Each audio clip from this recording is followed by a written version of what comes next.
Bonjour et bienvenue dans le guide Blueness, le guide de l'alimentation idéale. Dans ce nouveau podcast, on va découvrir un tas de choses sur les apports en protéines dans l'alimentation keto-méditerranéenne et plus généralement dans l'alimentation des zones bleues. On va notamment mettre le doigt sur les 3 pièges dans lesquels tombent la plupart des gens lorsqu'ils souhaitent s'initier à une alimentation brute et non transformée, à l'image des diètes paléo-méditerranéennes ou cétogènes. En effet, ces modes alimentaires, surtout la diète low carb et paléo, peuvent induire une augmentation de l'apport en protéines par rapport à ce qu'on avait l'habitude de consommer. Et c'est souvent d'ailleurs une bonne chose pour la santé. Toutefois, on va voir que l'augmentation de cet apport en protéines n'est pas forcément de tout repos, et il y a de nombreux obstacles à éviter quand on effectue ce type de rééquilibrage. On verra donc dans quel cas de figure on peut être confronté à certains écueils, et on verra comment éviter ces pièges et quoi faire en pratique pour optimiser son apport en protéines.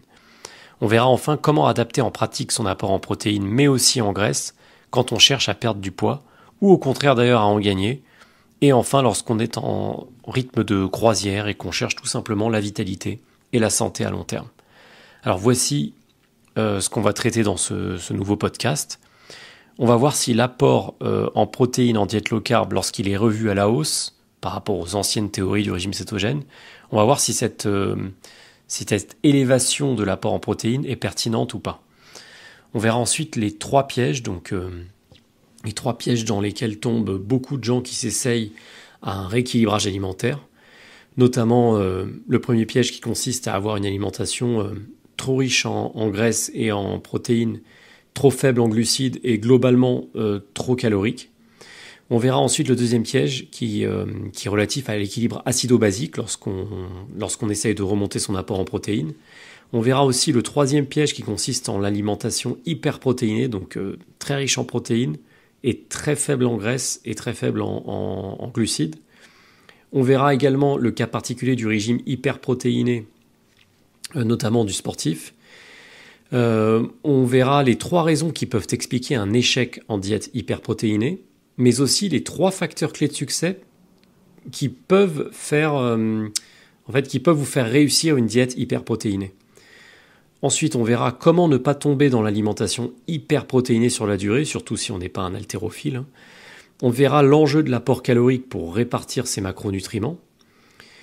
On aura 3 cas pratiques. Donc un premier cas pratique, celui d'une céto-adaptation avec une quête de performance, de vitalité et de pleine santé en diète cétogène et méditerranéenne avec un exemple de repas sur une journée. Un deuxième cas pratique avec un cas de diète cétogène avec un apport réélevé en protéines par rapport aux fondamentaux de la diète cétogène. Et on verra un troisième cas pratique avec la perte de poids quand on est en diète cétogène et méditerranéenne. On verra ensuite 4 conditions pour réussir une perte de poids lorsqu'on fait un régime hypocalorique. Et enfin, on verra en pratique comment faire un déficit calorique lorsqu'on est en diète cétogène, notamment via la réduction de l'apport en lipides. Et en conclusion, on abordera le fait que la protéine est au cœur finalement de l'alimentation, et on verra en quoi consistent les lipides et les glucides derrière. Ce contenu fait donc partie d'un ensemble de podcasts dédiés aux protéines en diète low carb et en diète méditerranéenne et dont vous retrouverez directement le sommaire sur blueness.com. Le contenu est comme d'habitude disponible au format texte sur le site blueness.com et audio ici même, ainsi que sur le site Blueness. Et il est par ailleurs, en tout cas en ce qui concerne ce contenu précisément, exclusivement réservé aux membres Blueness. Néanmoins, toute la première partie sera en libre accès. On peut donc commencer dès à présent en abordant le premier point, à savoir le fait que l'apport en protéines en diète low carb est de plus en plus revu à la hausse par rapport aux anciennes théories du régime cétogène. L'apport en protéines, c'est le piège dans lequel tombent la plupart des gens, qu'ils soient ou non sensibilisés d'ailleurs à la question de l'alimentation. En effet, on avait déjà parlé dans d'autres podcasts et d'autres formations du guide Blueness, on avait déjà parlé de ce sujet. Il y a d'un côté les personnes qui sont dans une alimentation standard et dont on a déjà évoqué la problématique, à savoir que ces personnes sont la plupart du temps soit en alimentation hypoprotéique, donc elles ne consomment pas suffisamment de protéines pour renouveler leur tissu, soit elles consomment des protéines en quantité suffisante mais de mauvaise qualité.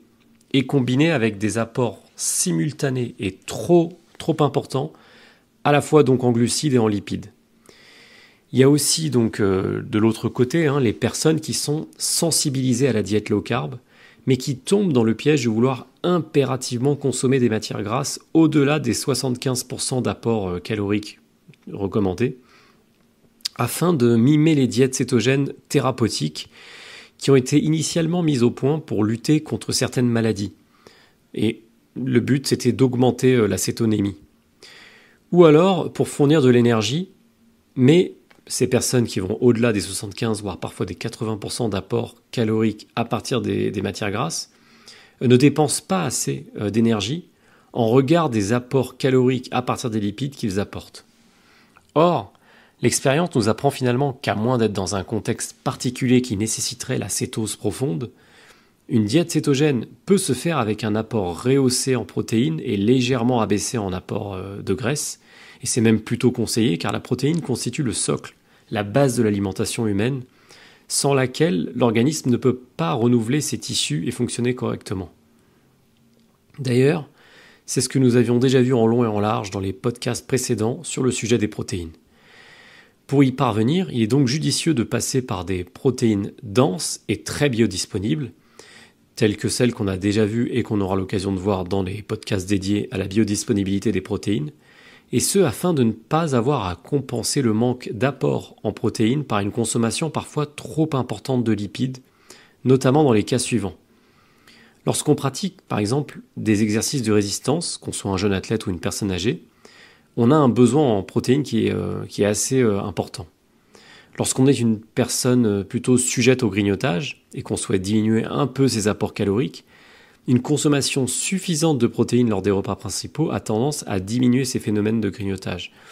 Alors, attention, sauf petit cas particulier où on compense la diète hypocalorique par on surcompense l'hypocalorie par un apport trop élevé en protéines, d'un point de vue, en valeur absolue, et on se retrouve à consommer beaucoup trop de protéines maigres, et ce qui génère derrière ce qui peut entretenir les épisodes de grignotage, parce que ça peut créer des pics d'hyperglycémie puis d'hypoglycémie. Et enfin, quand on souhaite ménager sa digestion, ce qui peut passer pour ça par une diminution de la consommation parfois trop importante d'oléagineux ou d'autres aliments cétocompatibles qui peuvent contenir des antinutriments, des oxalates, etc.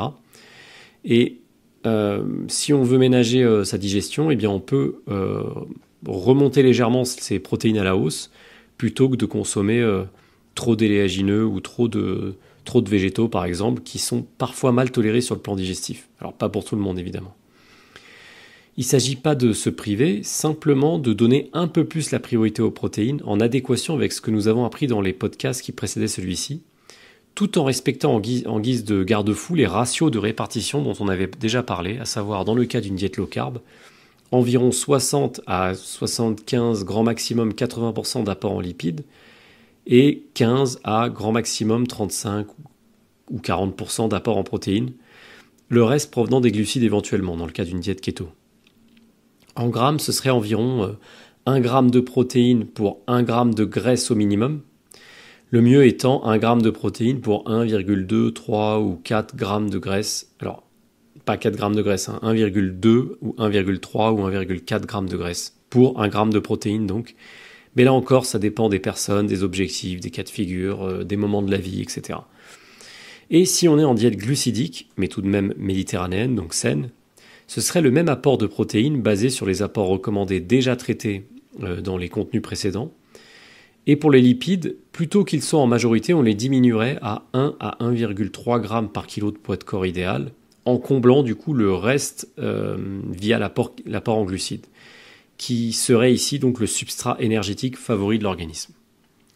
Ces ratios permettraient donc de garantir l'apport en protéines tout en évitant le surdosage qui peut mener à des problèmes qu'on avait déjà listés dans le chapitre qui était consacré à une surconsommation de protéines.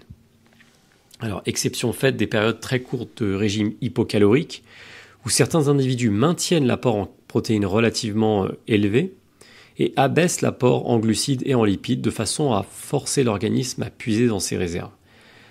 Alors il y a deux bémols, enfin il y a deux choses importantes à rappeler en ce qui concerne ce cas de figure. La première chose, c'est que ce genre de régime hypocalorique ne se fait pas au-delà d'une certaine durée. Et la seconde chose très importante à savoir, c'est que même dans ce type de cas, l'apport en protéines reste finalement, en valeur absolue, à des doses largement correctes et supportables par l'organisme. Alors qu'en pourcentage, l'apport semble élevé.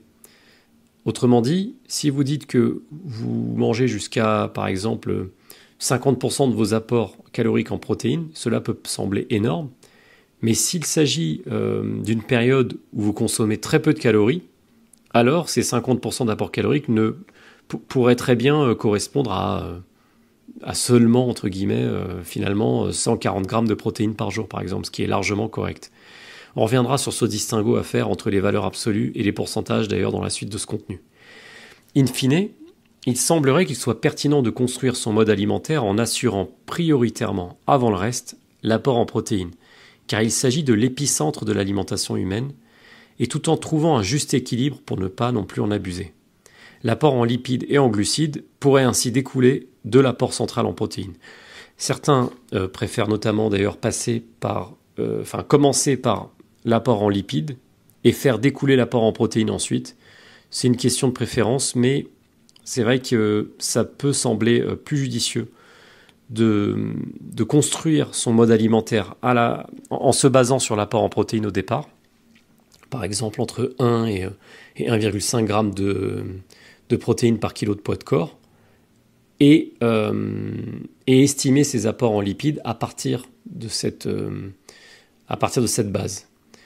Le souci, c'est qu'une fois qu'on a compris qu'il fallait ajuster à la hausse son apport en protéines, si tant est qu'on n'en consommait pas assez, et qu'à partir de là, le reste pouvait en découler, il est parfois difficile de savoir combien de grammes de protéines il nous faut pour être dans les clous, et comment faire pour articuler ces repas de façon idéale.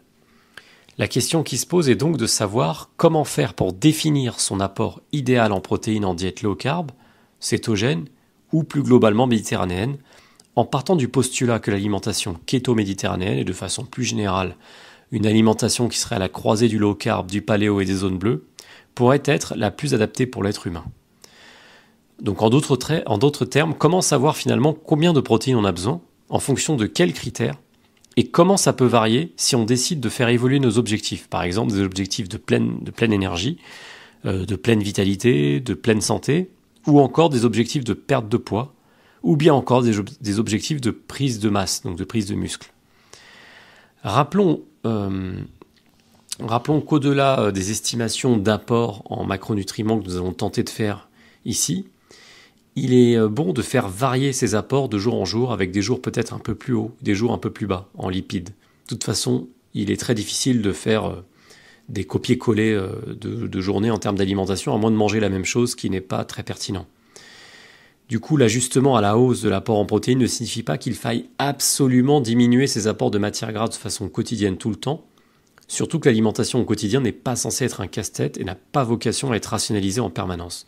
Donc le plus important ici, c'est de comprendre la logique globale, de l'adapter avec plus ou moins de précision, sans en faire une science exacte au gramme près, et en sachant garder sa part d'hédonisme, qui fait partie d'ailleurs du style de vie méditerranéen et des zones bleues en général.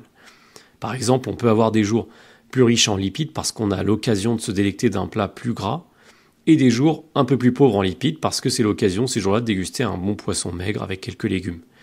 En tout cas, lorsqu'on parle de la façon de fixer son apport en protéines en diète low carb, il est bon de rappeler qu'on peut rehausser ses apports de protéines sans avoir peur de ce macronutriment essentiel, même s'il y a quand même certains pièges qu'il faudrait éviter lorsqu'on procède à cet ajustement à la hausse. Alors pourquoi je précise sans avoir peur? Parce qu'en diète cétogène notamment, les protéines ont souvent fait peur à certains individus, parce qu'il y avait notamment cette crainte de la néoglucogénèse et de la glycolyse. Enfin, en tout cas, il y avait cette peur de casser la cétose. Mais de nouvelles théories, qui à la base existaient déjà d'ailleurs, émergent de plus en plus, et ces théories expliquent notamment que une légère rehausse de l'apport en protéines ne devrait pas poser de problème, aussi bien pour la cétose que pour la santé. Alors on a néanmoins identifié 3 pièges comme étant les pièges les plus communs lorsqu'on essaye de replacer la protéine au centre de son assiette, à minima, Et lorsqu'on essaye au moins, lorsqu'on essaye au mieux de rehausser cet apport en protéines, il y a 3 pièges. Et ces écueils sont ceux dans lesquels tombent la plupart des débutants ou des intermédiaires en diète cétogène, et plus généralement en alimentation raisonnée en glucides, qui peut aller de la diète kéto-carnivore flexible à l'alimentation kéto-méditerranéenne, et même parfois l'alimentation purement paléo pour les sportifs. Le premier piège, c'est l'alimentation cétogène, tout simplement, mais trop riche et trop calorique. Le premier écueil, donc, c'est de tomber à l'année dans cette alimentation qui serait certes low carb, high prot, high fat, mais avec des niveaux de protéines trop élevés en regard des besoins de renouvellement des tissus de l'organisme, et le tout avec un apport simultané très élevé en graisse par ailleurs. Et on ne parle pas ici de la répartition en graisse et en protéines, mais bien de l'apport calorique total en valeur absolue.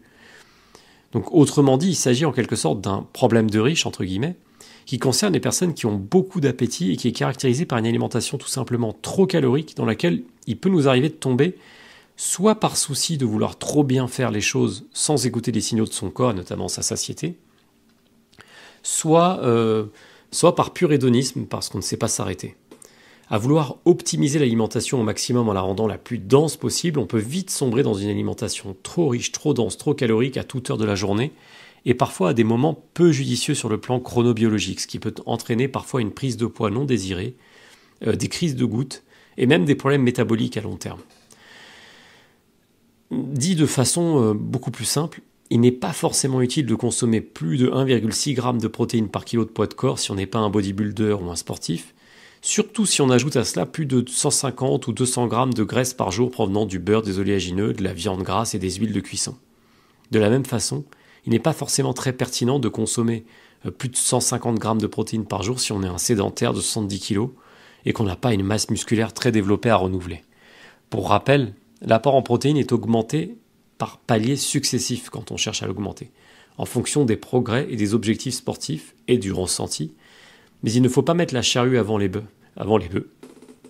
L'alimentation high fat, high prot est utile lorsqu'on est un sportif confirmé en diète low carb high fat, en général à la croisée entre cardio et musculation en ce qui concerne les athlètes, et que l'on souhaite gagner ou maintenir une masse musculaire tout en tirant profit des graisses pour les efforts de moyenne et longue durée.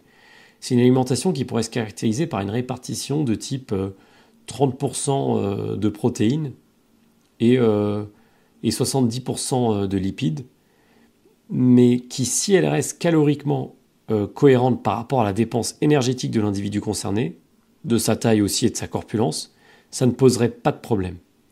Donc on ne parle pas ici de répartition, mais bien d'apport calorique, en valeur absolue. Ainsi, lorsque dans cette répartition-là, l'alimentation devient trop riche, et surtout trop riche le soir par exemple, cela peut avoir des effets délétères sur la santé. Pour éviter ce problème, l'une des solutions consiste à apprendre à écouter son corps, sa satiété, à ne pas forcément manger parce qu'il faut manger, et parce qu'il faut impérativement respecter ses ratios. En apprenant à écouter sa satiété, notamment via la leptine, l'hormone qui est relâchée lorsque la prise de nourriture a été suffisante et qui est donc un coupe-faim, on évite de manger juste parce qu'il faut manger. L'une des techniques consiste également à prendre le temps de mâcher les aliments et à ne pas manger trop vite pour laisser le temps à l'organisme de déclencher l'arrêt de la faim. Une autre technique consiste à se resynchroniser avec son rythme circadien et à replacer la consommation de la nourriture plutôt en début de journée et pas juste avant de se coucher, sans même une marche digestive éventuellement après le repas du soir. Alors il existe des cas particuliers, et dans la même logique que celle qu'on a décrite, à savoir le fait qu'il ne faut pas se forcer à manger tel ou tel aliment parce qu'il faudrait respecter tel ou tel ratio ou telle répartition, il va de soi qu'à l'inverse, si une personne a envie de temps en temps de dîner tard ou de manger rapidement, pourvu qu'elle ne s'en tienne pas rigueur, car l'idée, encore une fois, consiste à s'accorder une certaine souplesse. Voilà en ce qui concerne le premier piège, qui était donc le fait d'avoir une alimentation tout bonnement trop calorique par rapport à sa dépense énergétique et par rapport à son gabarit. Le deuxième piège, lorsqu'on rehausse son apport en protéines, c'est de porter atteinte à l'équilibre acido-basique. Ça pourrait très bien arriver dans une alimentation typique low carb, high fat, et on va expliquer pourquoi. Mais avant ça, Voyons rapidement en quoi consiste cet équilibre acido-basique. Lorsque les protéines sont métabolisées, certains acides aminés produisent des acides, comme l'acide sulfurique. Et ces acides peuvent augmenter la charge acide de l'organisme. Et cet excès d'acidité peut être neutralisé par un apport en aliments au pH basique, comme par exemple les fruits et les légumes. Quand la charge acide devient trop importante dans l'organisme, ça crée des troubles, car le corps cherche en permanence à neutraliser les acides, donc via notamment les aliments au pH basique qu'on vient de citer.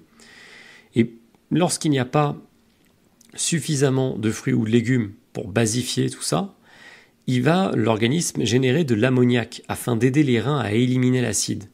Sauf que pour faire de l'ammoniac, il va devoir le faire à partir des tissus conjonctifs et des muscles.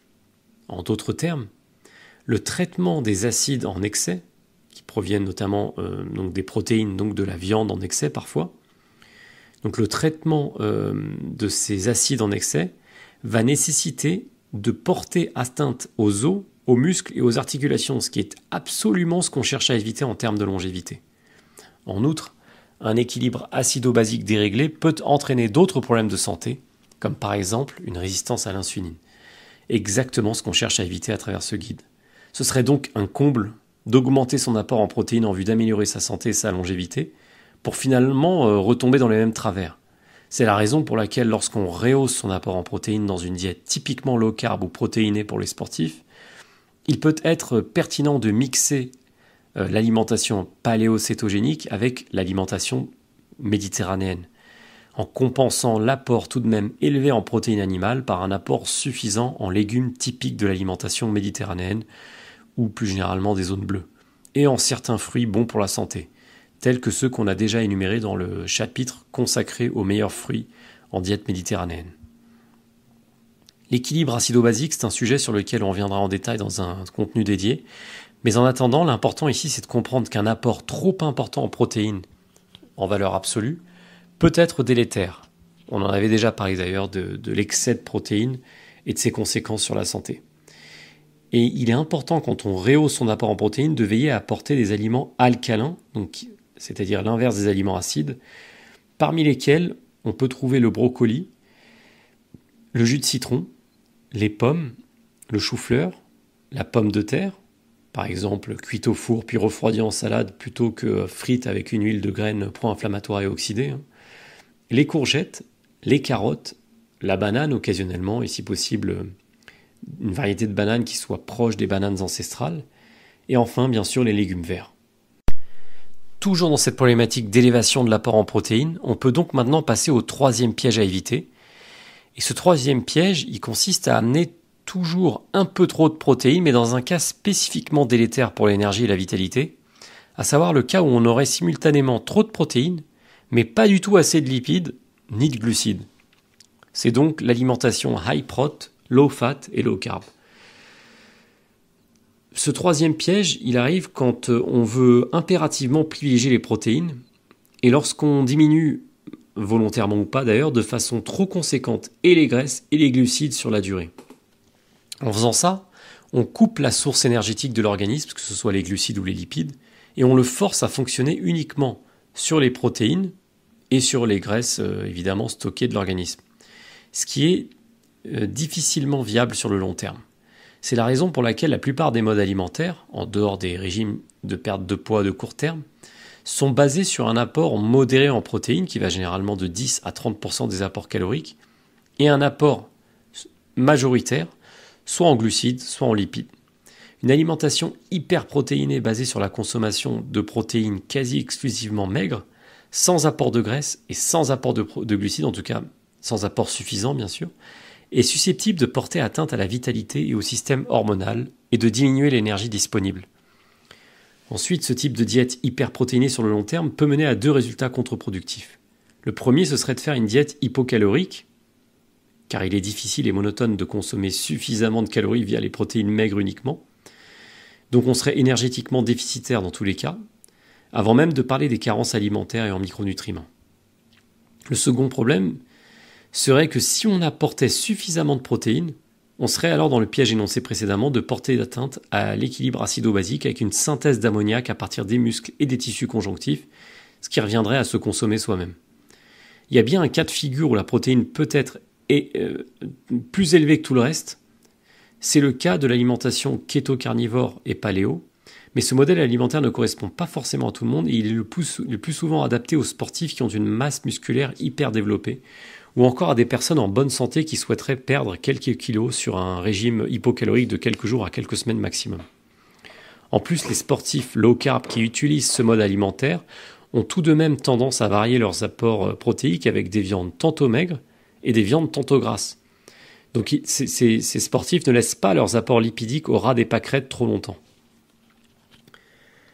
Mais puisque nous abordons ce sujet, c'est l'occasion de le traiter de façon un peu plus détaillée, même si on aura l'occasion d'y consacrer un contenu à part entière. Voyons le cas particulier du régime hypocalorique avec un apport très élevé en protéines et très faible en graisse et en glucides. Voyons voir ce que ça donne et on va le décrire en détail. Pour les sportifs très particuliers, que sont notamment les culturistes qui sont en alimentation cétogène, leurs besoins de renouvellement des tissus musculaires sont tels que leurs apports en protéines peuvent atteindre jusqu'à 250 grammes par jour, ce qui n'est absolument pas comparable avec l'alimentation de monsieur ou madame tout le monde. Nous allons comprendre par la suite pourquoi leur répartition en macronutriments n'est pas duplicable sur n'importe qui. Il faut savoir que ces personnes ont souvent une problématique, qui est celle d'atteindre un physique athlétique, un peu hors norme, avec peu de masse grasse, au moins pour une période donnée, par exemple une compétition ou une séance photo par exemple, ce qui n'est pas une mince affaire, sans mauvais jeu de mots. Pour atteindre cet objectif, ces athlètes diminuent leurs apports en glucides et en lipides à des niveaux qui leur permettent de rester le plus sec possible, et ils ont, eux, l'avantage d'avoir un métabolisme basal très élevé, ce qui, encore une fois, n'est pas donné à tout le monde. Le reste de l'année, certains de ces athlètes maintiennent tout de même une masse grasse relativement basse, même en rehaussant sensiblement leurs apports de glucides et ou de lipides, sauf qu'ils ont une activité sportive quasi quotidienne, un très bon métabolisme et une dépense énergétique au quotidien assez élevée. Ces trois conditions, métabolisme élevé, style de vie basé sur le sport et dépense énergétique quotidienne élevée, sont précisément les moyens en tout cas les plus sûrs de maintenir un taux de masse grasse bas à l'année. Pour information, la troisième condition dont nous venons de parler ici, qui est la dépense énergétique quotidienne élevée, c'est une dépense énergétique qui n'est pas forcément liée au sport. C'est ce qu'on appelle le NEAT, N-E-A-T, le Non-Exercise Activity Thermogenesis en anglais, qui est l'énergie dépensée via l'activité quotidienne en dehors du sport et des activités physiologiques, donc en dehors du sport et du métabolisme de base. Et donc ça peut être typiquement la marche à pied, le fait de prendre les escaliers ou de balader le chien, le fait d'aller faire les courses à pied, le fait de se garer loin de son domicile ou de son travail, etc. Il est donc important de retenir cette notion de NEAT qui reviendra plus tard dans ce guide, que ce soit pour la santé, pour la perte de poids, mais aussi pour la santé psychique d'ailleurs. Pour revenir à la diète low carb hyperprotéinée, on a pu voir notamment chez certains athlètes keto des répartitions du style 43% de l'apport en protéines, 40% de l'apport en graisse et 17% de l'apport en glucides. Donc finalement des apports caloriques quasiment identiques en protéines et en lipides, ce qui correspond en grammes à environ le double de protéines par rapport aux lipides. Or, on se souvient que dans une diète keto classique, pratiquée par une personne lambda, la répartition calorique en protéines, lipides, glucides est plutôt de l'ordre de 25% de protéines, 70% de graisse et 5% de glucides. Et encore, on trouve même des répartitions qui nous donnent 75% de graisse et seulement 20% de protéines. C'est en tout cas le genre de répartition prôné un peu partout à celles et ceux qui souhaitent s'essayer à la diète cétogène. Alors que faire et pourquoi certains ont des apports en protéines qui vont jusqu'à 40%, c'est-à-dire quasiment autant qu'un apport en graisse. Pour le commun des mortels, il est parfois possible de consommer presque autant de protéines que de lipides, mais à deux conditions. La première condition, c'est que l'apport en protéines soit légèrement remonté à la limite, mais surtout que l'apport en lipides soit diminué forcément, de façon à ne pas tomber dans l'écueil qu'on avait cité précédemment, le premier piège, qui consistait à faire une diète hyper riche et hyper calorique. Donc quand on parle de remonter les protéines en pourcentage, la condition, c'est de le faire, c'est de bien le faire en pourcentage et pas en valeur absolue. Donc, il s'agit de remonter les protéines en diminuant les lipides. La seconde condition, c'est que ça se fasse dans des périodes plutôt courtes de quelques semaines afin de faire ce qu'on appelle communément un régime hypocalorique, dans le sens où il s'agit d'une privation finalement temporaire, de lipides notamment, en vue de perdre du poids rapidement. Ce régime consiste donc non pas à augmenter drastiquement l'apport en protéines sans aucune justification, ce qui serait, nous l'avons vu, soit inutile, soit pire, contre-productif pour l'organisme, mais à maintenir l'apport en protéines ou éventuellement l'augmenter légèrement, mais surtout à diminuer le substrat énergétique de l'organisme qui est apporté par l'alimentation lipidique, par les graisses. L'objectif est donc de forcer l'organisme à puiser dans ses réserves de graisse corporelle. Donc on serait dans ce cas précis sur une diète sur le papier théoriquement hyperprotéinée, puisque l'apport en protéines en pourcentage serait élevé, sauf qu'en valeur absolue, l'apport en protéines serait quasiment inchangé ou légèrement rehaussé. Donc c'est important de comprendre ces notions et ce distinguo entre les apports en pourcentage et les apports en valeur absolue.